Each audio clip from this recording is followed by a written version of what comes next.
আজ আমরা ভোর ভোর উঠে কোথায় যাচ্ছি বলে তো? আজ আমরা যাচ্ছিলাম বিষ্ণুপুর। তাই আমরা রেডি হয়ে উঠে পড়েছিলাম গাড়িতে।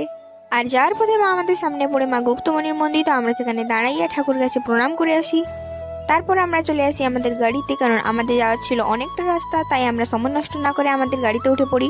কিছুটা যাওয়ার পর আমরা একটা খাওয়ার জায়গা দেখে দাঁড়াই, কারণ সকাল থেকে সবাই এসেছিল তো কিছু খেয়ে আসেনি তাই। আর কিছুটা রাস্তা যাওয়ার পর অবশেষে আমরা আমাদের গন্তব্যস্থলে পৌঁছাই। আর এখন দেখতেই পাচ্ছ আমরা এখন পৌঁছে গেছি বিষ্ণুপুরের প্রাচীন মন্দিরগুলোর কাছে। আর সেখানে ঢুকেই আমরা দেখতে পাই যে সেখানে মন্দিরের সম্বন্ধে কিছু একটা লেখা ছিল। তারপর সেখান থেকে আমরা চলে আসি ভালোভাবে জায়গাটাকে ঘোরার জন্য, আর আমার বান্ধবীরা আসছিল আমার পিছনে। আর এখানে জায়গাটাও ছিল অসাধারণ। আর এই প্রাচীন মন্দিরগুলোতে বিভিন্ন ধরনের নকশা করা ছিল, তোমরা দেখতেই পাচ্ছ। কিছুক্ষণ ঘোরাঘুরি করার পর আমরা এখান থেকে বেরিয়ে চলে এসেছি, কারণ এখন আমরা যাবো দেবী ছিন্নমস্তার মন্দিরে। তারপর আমরা একটা শর্টকাট রাস্তা দেখি, তারপর সেখান থেকে আমরা হাঁটা শুরু করি। কিছুক্ষণ হাঁটার পর আমরা অবশ্যই দেবী ছিন্নমস্তার মন্দিরে দর্শন পাই।